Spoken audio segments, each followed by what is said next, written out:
Now, all through the coronavirus pandemic, the message from China was that ideology trumped economic considerations as Xi Jinping shut the borders.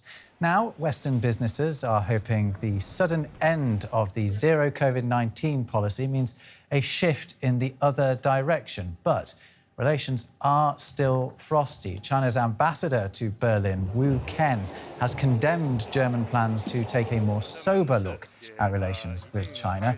And China's begun retaliating against South Korea and Japan, two of the countries which have imposed COVID-19 curbs on travellers from China. Well, to discuss this further, I am joined by our resident China watcher, Clifford Coonan. Clifford, Germany's mantra with China was always Wandel durch Handel, change through trade. Is that out the window now? It seems that way.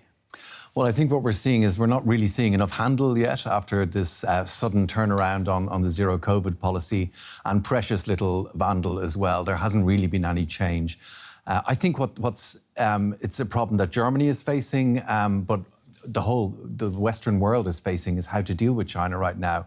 In Germany, there's a lot of division, it seems, in the government itself between Olaf Scholz, who seems to be much more proactive in many ways on trade with China, but at the same time has been politically a little bit more sceptical, whereas the Greens coalition partners have been much more resistant to conceding too much ground to China.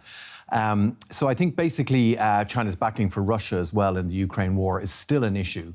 So politically you have that background, but also there's a lot of confusion at the moment. You've got, we've had things this week like Jack Ma was removed as head of Ant Financial, the company he founded, which shows that ideology is still a big factor there. So a lot of these political concerns are still getting in the way of the economic development. And the reopening itself has been a source of tension between China and some of its trade partners. I mean, it's been insisting on restriction-free travel for Chinese travellers, but at the same time, it's imposing a test requirement on people arriving in China. And is that characteristic of its general approach, that it's willing to take more than it's willing to give?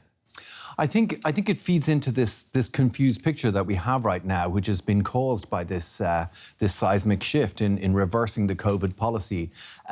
It's almost like China expects Japan and South Korea and other trading partners, the EU, to do exactly what it's done. But at the same time, it is keeping these restrictions in play.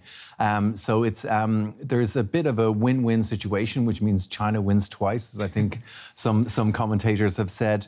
I think the zero COVID policy was lifted because of worries about the state of the economy, not because of the protests that we saw. So I think at the core of all this is fears about how to keep this economic growth going. And let's talk about the state of the Chinese economy. Obviously, the growth is slowing. Is it ever going to return to what it was like before the pandemic? Well, if we look at over the last few months, we were talking about 5.5%, maybe 5% this year. Now we're talking about 3%. I think it's going to be quite a challenge. The propaganda campaign has certainly begun. The propaganda czars have been told to sing the song of the healthy Chinese economy, which means it's going to be very difficult, though, to find out what's actually going on in the economy, because there's going to be no bad news coming out of the Chinese economy. So in terms of analysing what's going on, it's going to be quite a challenge. But I think ultimately, things are going to start to open up and we are going to see more of the handle that we were talking about earlier, the trade. And then the big question will be to see whether we get Wandel at the end of it too. OK, Clifford Coonan, our resident China watcher. Keep watching China for us. Thank you.